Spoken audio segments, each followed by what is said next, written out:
இந்து சமவெளி நாகரிகத்தினுடைய வரலாற்றில் முருகனுடைய அடையாளம், அவருக்கான பெயர் கோட்டுப்போப்பாளன், இந்த பிரம்மம் என்கிற ஒரு அறிவு, மணி என்கிற ஒளி, இந்த இரண்டாலும் குறிக்கப்பட்ட முருகனை ஏற்றுக்கொண்டு தங்களை பிராமணர்கள் என்று சொல்லிக் கொண்டார்கள். இந்தியாவினுடைய ஒற்றுமைக்காக ராமனும் அல்லாவும் ஒன்று என்று எழுதுகிறார்கள். ஆனால் இன்றைக்கு ராமனை அதிலே இருந்து பிரிப்பதற்காக இன்றைக்கு ராமனை மட்டும் தலைமைப்படுத்துவது நடக்கிறது. இந்தியாவினுடைய பல்வேறு அரசியல் கட்சிகள் அல்லது ஆளுகின்ற மாநில அரசுகள் ராமருக்கு ஆதரவாக தாங்கள் இல்லை என்பதாகவும் வெளிப்படுத்துகிறார்கள். அப்ப வரலாற்றில் சிவன் என்கிற ஒரு அத்தியாயத்திற்கு முடிவு கட்டுகிற ஒரு வேலை. நேர்களுக்கு வணக்கம்.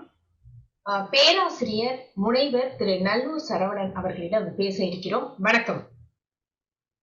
வணக்கம் ஐயா, இப்ப பார்த்தோம்னா ராமர் கோவில் அப்படிங்கிறது பெரிய விஷயமாக இப்ப பேசப்படுகிறது. அயோத்தியில் கட்டிய அந்த ராமர் கோவில் இது வருகிற நாடாளுமன்ற தேர்தலையும் எதிரொலிக்கும் அப்படிங்கிறதும் பேசு பொருளாக இருக்கு. ஆனா இதெல்லாம் ஒரு பக்கம் இருந்தாலும் தென்னிந்தியாவில் குறிப்பாக தமிழ்நாட்டில் இந்த ராமர் கோவில், ராமர் அப்படிங்கிற அந்த கடவுள் அது இங்க என்ன மாதிரியாக ஒரு தாக்கத்தை ஏற்படுத்துமா? இதனால நம்ம தமிழ் கடவுள் முருகனை வழிபட்டுக்கிட்டு இருக்கிறோம், அதற்கான பாதிப்புகள் இருக்கிறதுக்கு வாய்ப்புகள் இருக்கா? வணக்கம் மேடம். உங்களுடைய வினாவை தமிழ் வரலாறு சார்ந்தே நாம் சிந்திக்க வேண்டியிருக்கிறது. தமிழகத்தினுடைய இலக்கிய வரலாற்றில் ராமரை குறித்த பதிவிலே மிகப்பெரிய ஒரு பதிவு கம்பராமாயணம். இந்த கம்பராமாயணத்தை ஒட்டி திராவிடர் முன்னேற்ற கழகம், அறிஞர் அண்ணா அவர்கள், முன்னதாக பெரியார் அவர்கள் எல்லோரும் நமக்கு விளக்கங்களை கொடுத்திருக்கிறார்கள். இந்த ராமர் என்று சொன்னாலே வட இந்தியர்களுக்கு அது விரும்பப்படக்கூடிய ஒன்று.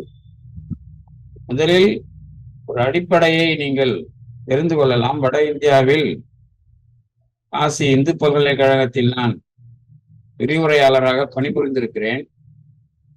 அப்பொழுது வட இந்தியாவில் நடக்கிற விழாக்கள் மிக முக்கியமானவை என்பதால் அவற்றை நான் உற்று கவனித்திருக்கிறேன்.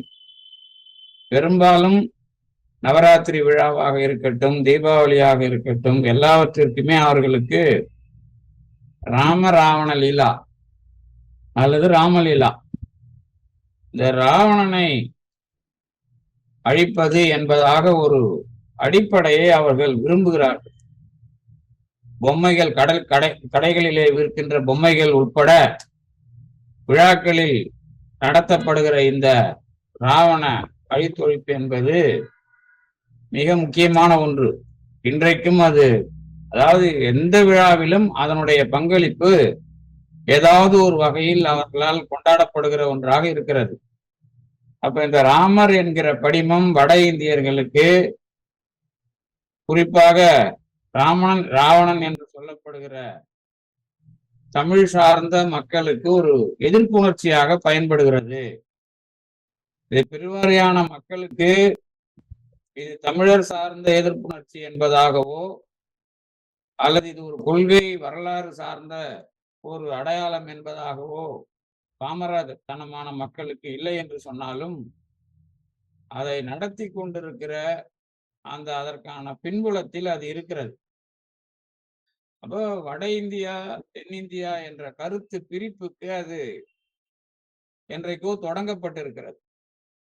அது தொடங்கப்பட்ட காலம், அது பற்றிய ஒரு விரிவான தரவுகளை நமக்கு மானுடவியல் ஆராய்ச்சி செய்து அது பற்றிய ஒரு விளக்கத்தை தர வேண்டும். பொதுவாக இந்தியாவினுடைய வரலாற்றில் மிக பழமையான வரலாறாக இருக்கிற சிந்து சமவெளி நாகரிகத்தினுடைய வரலாற்றில் முருகனுடைய அடையாளம், அவருக்கான பெயர் கோட்டுப்போப்பாளன், அதே முருகு என்கிற சொல், இவையெல்லாம் இருந்தாலும்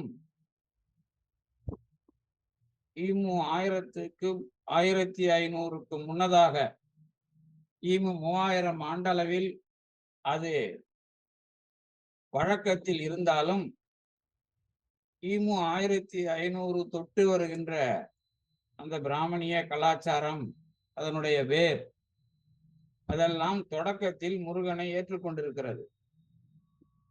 முருகனை ஏற்றுக்கொண்டவர்கள் பாலசுப்பிரமணியன் என்றெல்லாம் பெயர் வைத்துக் கொள்கிறார்கள். இந்த பிரம்மம் என்கிற ஒரு அறிவு, மணி என்கிற ஒளி, இந்த இரண்டாலும் குறிக்கப்பட்ட முருகனை ஏற்றுக்கொண்டு தங்களை பிராமணர்கள் என்று சொல்லிக் கொண்டார்கள் என்று பிராமணர்களுக்கான ஒரு சொல்லுக்கான மூலமே முருகன் அடிமை என்பதாக வருகிறது. இதை எழுதியிருக்கிறார் சங்கர மடத்தினுடைய பெரியவர் என்று சொல்லப்படுகிற சந்திரசேகர சுவாமிகள்.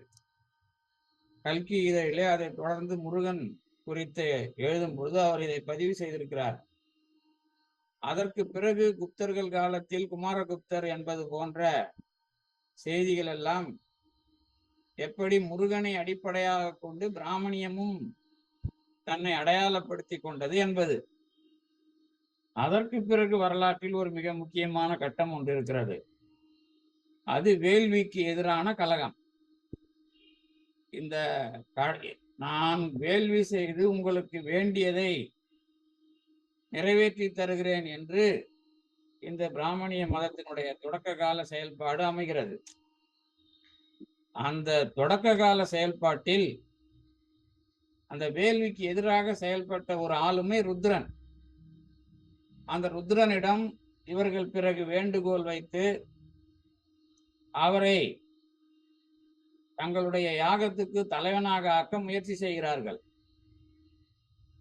அதனால்தான் வேள்வியிலே இருந்து தொடக்கத்தில் ருத்ரனுக்கு எதிராக எழுப்பப்பட்ட அனைத்தையும் அவர் உள்வாங்கிக் கொள்கிறார். பின்பு முனிபத்தினிகளை அவர்களுடைய கருத்தை அழிக்கிறார் என்பதாகவெல்லாம் வரலாற்றிலே பார்க்கிறோம். அதற்கு பிறகு இந்த வரலாற்றினுடைய நீட்சியில் தான் தக்கையாக பரணி வருகிறது. இறைவனை தலைவனாக ஏற்றுக்கொள்ளாத வேள்வி. அதனுடைய அடிப்படை என்ன என்று கேட்டால், இறைவன் அதற்கு எதிர்ப்பாக இருக்கிறார் உத்திரன் என்ற அடையாளத்தில். அப்ப இந்த நிலையினுடைய போக்கு தொடராமல் இருப்பதற்காக சிவபெருமானையே மங்கள பொருள் என்று சொல்லி சிவன் நமக்கு நல்லது செய்வார் என்பதாக எழுதுகிறார்கள். அப்பதான் சமஸ்கிருதத்திற்கு சிவபெருமான் உள்ளே அறிமுகமாகிறார். அப்படி வந்தவர்கள் பிறகு பார்க்கிறார்கள், நமக்கென்று ஒரு அதிகாரத்தை எப்படி மையப்படுத்துவது என்பதை தீவிரமாக சிந்தித்துத்தான் வைதிக வேத மரபுக்கு அப்பால் பகவத்கீதையை தெளிவாக எழுதுகிறார்கள். இந்த பகவத்கீதைக்கு முன்னதாக பாகவத மரபு, அதுதான் கதை, பகவத் கதை. அந்த கதையின் மூலமாகத்தான் கிருஷ்ணன், ராதை இவர்கள் எல்லாம் அறிமுகமாகிறார்கள். அதற்கு பிறகுதான் ராமன் அறிமுகமாகிறார். இப்போ இந்த சிவபெருமானை அதிகார மையமாக வைத்துக் கொண்டிருந்தவர்கள் அதை ஒட்டி எழுதினாலும் கூட இப்பொழுது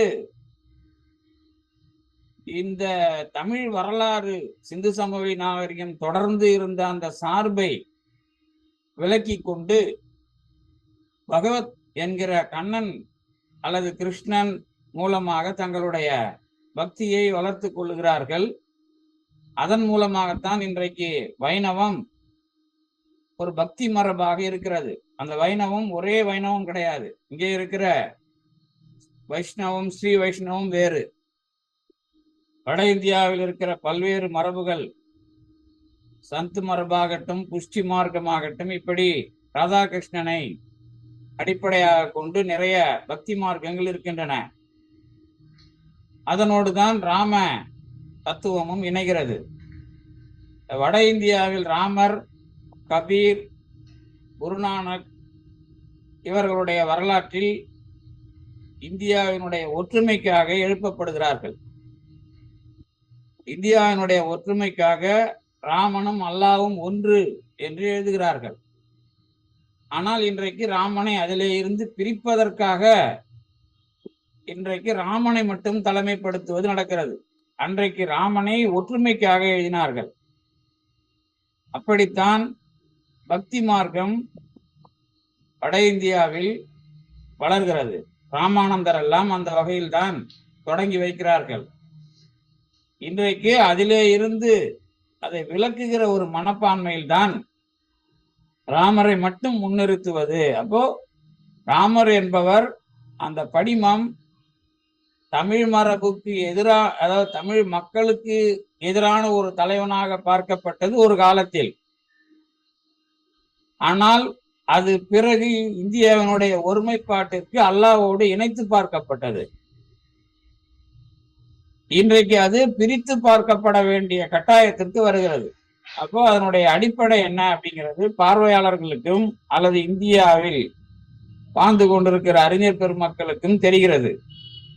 அதனால்தான் இந்தியாவினுடைய பல்வேறு அரசியல் கட்சிகள் அல்லது ஆளுகின்ற மாநில அரசுகள் ராமருக்கு ஆதரவாக தாங்கள் இல்லை என்பதாகவும் வெளிப்படுத்துகிறார்கள். அப்ப ராமரை வரலாற்றில் கொண்டு வருவது என்பது ஒரு முக்கியமான வேலை. உண்மையில் தமிழரை பொறுத்தவரை ராமன் சிவனுக்கு எதிரானவராக சித்தரிக்கப்படுகிறார். வரலாற்றில் வேள்விக்கு எதிரானவர் சிவபெருமான், ருத்ரன் என்கிற அடையாளத்தில். அந்த சிவனுடைய அடியவன் தான் ராவணன். அப்ப ராவணன் சாமவேதத்தை இசைக்கிறவனாக இருந்தாலும் கூட அவன் வேள்விக்கு எதிரான சிவபெருமானுடைய தலைமையில் நிற்கிறவன். அகத்தி மரபு. அகத்தி மரபு என்று சொன்னால் உள்ளேயே நெருப்பை எழுப்புவது, என்னுடைய மூலாதாரத்திலிருந்து, அது அகத்தி மரபு. அதான் அகத்தியர் மரபு. புலஸ்தியர் மரபு என்று சொன்னால் வெளியிலே வேள்வி வளர்ப்பவர். புலத்தியர் அப்படின்னா புறத்தே தீ வளர்ப்பவர்கள். அந்த புறத்தே தீ வளர்ப்பவர்களுக்கு ஆதரவாக ராமன் இருக்கிறார். அதனால்தான் விஸ்வாமித்திரர் போன்றவர்கள் அவரை வழிநடத்துகிறார்கள். அப்போ புறத்தே தீ வளர்க்கிறவர்களுக்கு ஆதரவாளனாக போகிற ராமன் முதலிலே செய்கிற வேலை ஒன்று இருக்கிறது. அது என்ன வேலை என்று சொன்னால் சிவதனுசுவை உடைப்பது. சிவதனுசுவை உடைத்து அவர் சீதையை மணக்கிறார். அதை வில்லதான் முறிக்க, அதாவது கொடுக்க சொன்னாங்களே தவிர யாரும் உடைக்க சொல்லல. அப்ப வரலாற்றில் சிவன் என்கிற ஒரு அத்தியாயத்திற்கு முடிவு கட்டுகிற ஒரு வேலை. அப்ப ராவணனுக்கு எதிர்ப்பான வேலை, அதாவது அகத்தே, நான் யோக மரபுக்கு ஆதரவாக இருக்கிற அகத்தியர் மரபை எதிர்ப்பது, புலத்திலே வேள்வி வளர்க்கிற தீ வளர்க்கிற இந்த பிராமணிய மத மரபு, அதுதான் வைதிக மரபு. அப்ப வரலாற்றில் காலங்காலமாக ஏதாவது ஒரு வகையில் இந்த வைதிகம் அல்லது வேள்விக்கு எதிரான வகையில் இந்த தமிழ் மரபை நாம் பார்க்கிறோம். அந்த மரபுக்கு எதிர்ப்பாக வந்த ஒரு படிமமாக ராமன் இருக்கிறார். இதுதான் முக்கியம். கம்பர் பாட்டு எழுத தெரியாதவர், அவர் தப்பு தப்பா எழுதியிருக்கிறாரு அப்படின்னு சொல்லிட்டு சிவஞான முனிவர் ஒரு கண்டனத்தை முன்வைக்கிறார். தமிழரை பொறுத்தவரை ராமன் சிவனுக்கு எதிரானவராக சித்தரிக்கப்படுகிறார். சாய்பாபா அவர்களை வெற்றி கொள்வதற்கு வாய்ப்பு இல்லை. வட இந்தியாவில் ஆஞ்சநேயர் படிச்சிருக்கிற இடத்த இங்க சாய்பாபா படிச்சிருக்கிறார். வேலை கொஞ்சம் படித்தவங்க சமயத்தை தெளிவா வச்சுக்கிறாங்கன்னா அவங்க ஜாதி முறையை கையாளுறாங்க. நம்மகிட்ட சிவலிங்கத்துக்கு எல்லாம் ஈர்ப்பு கிடையாது. நாங்க சொல்லி வச்சதுதான் அதுக்கு பாட்டு பாடினதுதான் அதுக்கு பலமா இருக்குது. ராமனுமா இப்படி அதெல்லாம் செய்ய முடியாது. இப்ப நீங்க திருப்பதி ஏழுமலையான ராமர்னு சொன்னா ஒத்துக்குவாங்களா? ஹாய் வியூவர்ஸ், மசாலா விஷன் சேனலை மறக்காம சப்ஸ்கிரைப் பண்ணுங்க.